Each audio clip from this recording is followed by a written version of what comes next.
Today we're going to be talking about typography and layout. Specifically, we're going to be talking about typography and layout in Adobe Illustrator. But before we do that, there's some big ideas in typography that I'd like to talk about before we do our exercise. First of all, let's talk about why we even need to discuss layout. Well, here, for example, is a New York Times front page from 1914. You can see here what happens when there's no consideration for the viewer's experience of the information. Here it's all about trying to maximize the amount of information in a specific space. But there becomes a point where the impact of that information or the ability to access that information is reduced because of the lack of white space around all that text. What we see in the 1920s is a reinterpretation of how typography is handled on a page. This is the index page of a book called The New Typography by a type designer named Jan Tieschold. He pretty much redefined how type is handled. You can see here how the variety of typographic elements has created a much easier to discern document. The space around the type, too, also helps in aiding our understanding of the message. In the book, The New Typography, Jan Tieschold spent a lot of time talking about layout, how to take a single page and lay it out in a variety of ways. Here is just a simple 3-column, 3-row, 9-square grid. But this exploration of the layouts is just scratching the surface of what's possible. In modern web design, we see a lot of this 12-column grid, as we see here. The 12-column grid has the benefit of being divisible by 2, 6, 3, and 4. You can see here that this web page here utilizes a number of those divisions. The top photograph, for example, takes up the entire width of the page. But right underneath that, we have a set of 4 columns. And underneath that, we have a set of 3. But all of them conform to each other and feel related because they all have that 12-column grid as a basis. This is the real key to why we want to use a grid. It can really help to hold a page together, a page that might have a lot of diverse elements on it, but it can all start to feel coherent when there is an underlying structure. Typography is such a massive subject. Of course, we're just scratching the surface of it. Another way we can get deeper into typography is if we come here to this Idea Refinery post on typography. If I scroll down, you can see that there are a number of links here to pages that go into much deeper detail on typography and how to use it. Some of these are very useful. For example, Google Fonts here, which I have open right here, is a font library available to you right at your fingertips. All you have to do in order to download any single font is just click on the plus button here. Once you've decided on all the fonts you want to download, you just come to this bottom part of your screen here and click on this download arrow icon. From there, it's just a matter of taking that font and making sure that it is actually installed in your font folder for your fonts to be used on your system. There's another interesting link here that I want you to be aware of. This link here takes us to a page that is a fun and interactive way to learn how to think about letter forms and their spacing. Kerning is a typographic term that describes the space in between letters. Your objective is to try to space out the letters in such a way that the entire word feels balanced. Once you feel you have it, you click the compare button. Oh, very close.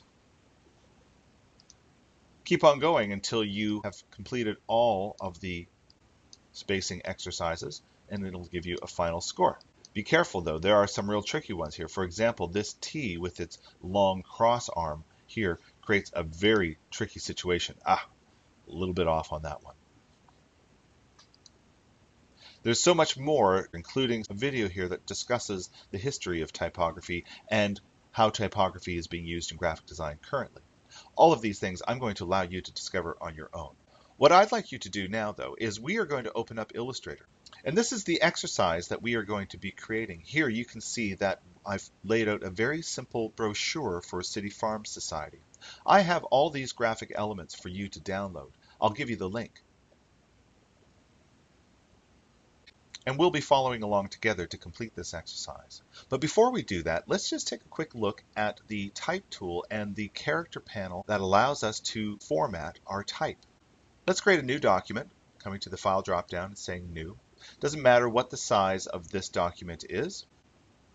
Let's just come over to our toolbox on the left-hand side and choose our type tool. Just going to click and drag. I've created a text area box, and you can see that Illustrator has automatically filled it with what is called dummy type or lorem ipsum text. Typographers have been using lorem ipsum dummy text for many years just to approximate what text would look like. You can see I have my character panel open here, but if you don't have your character panel open, you can see that there is a character panel option here in the control panel. If I click on that, you can see that will open that up as well. I prefer, however, to have my character panel floating out like this so I can position it so it's not in the way of my text. I'll get you to do the same by coming to the Window drop-down menu, coming down near to the bottom where it says Type, Character, or you can press Command-T on your keyboard.